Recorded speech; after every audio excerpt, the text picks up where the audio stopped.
Hello বন্ধুরা, welcome to my channel. 4-0 ভাইদের পর বোনরা।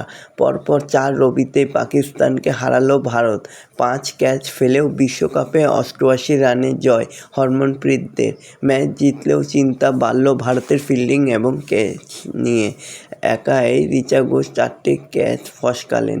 এই ভুল অস্ট্রেলিয়া ইংল্যান্ডের বিরুদ্ধে করলে খেসারত দিতে হতে পারে হরমনপ্রীত কৌরদের।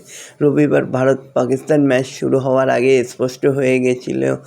দেওয়াল লিখন সম্প্রচারকারী চ্যানেলে সূর্যকুমার যাদব বলেছিল, মহিলাদের একদিনের ক্রিকেটেও 11-0 ব্যবধানে এগিয়ে ভারত। কোথাও প্রতিদ্বন্দ্বিতা একেবারেই নেই, একদম এক পেশে। বাস্তবে সেটাই দেখা গেল। কোথায় সেই লড়াই? ভারত এক পেশের দাপটে 88 রানে হারালো পাকিস্তানকে।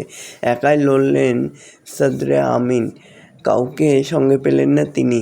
11-0 হলো 12-0। এশিয়া কাপে 3 বার পাকিস্তানকে হারিয়েছে ভারত। প্রথম ব্যাট করতে নেমে শুরুটা খারাপ করেনি ভারত। 2 ওপেনার স্মৃতি মন্দানা ও প্রতিকা রাওয়াল ভালোই খেলছিল, বিশেষ করে প্রতিকা। পাওয়ার প্লেকে কাজে লাগাচ্ছিলেন তিনি, কিন্তু আরও একটি ম্যাচে শুরু থেকে উইকেট ছুড়ে দিয়ে এলেন এই 2 ওপেনার। ফাতিমার বল লাইন মিস করেই এলবিডব্লিউ হলেন স্মৃতি মন্দানা 23 রানে। অস্ট্রেলিয়া সিরিজের ফর্মে হয়তো মাঠের বাইরে নেমেছিলেন তিনি।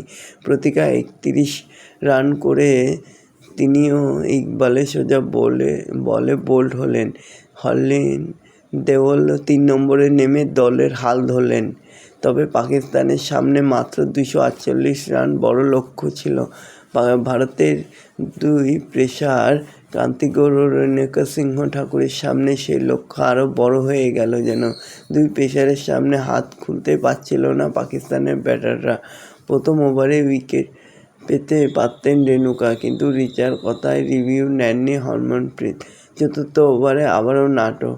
ক্রান্তির বল মনে রলির প্যাডে লেগে কিন্তু আউট দেয়নি। পাকিস্তানের টপ অর্ডারে যেন রানই করতে পারছিল না।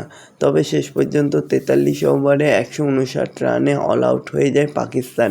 ভারতের বোলারদের মধ্যে ক্রান্তি বাদে দীপ্তিও 3 উইকেট নেন, 2 উইকেট নেন স্নেহা। তো বন্ধুরা, এরকমই সব খেলার খবর প্রতিনিয়ত জানতে হলে চ্যানেলটিকে অতি শীঘ্র লাইক, কমেন্ট, সাবস্ক্রাইব করতে ভুলো না। আর বন্ধুদের মধ্যে প্রচুর পরিমাণে শেয়ার করে দাও, যাতে আমার 4000 ঘন্টা ওয়াচ টাইম খুব শীঘ্রই পূর্ণ হয়ে যায়। ধন্যবাদ সবাইকে।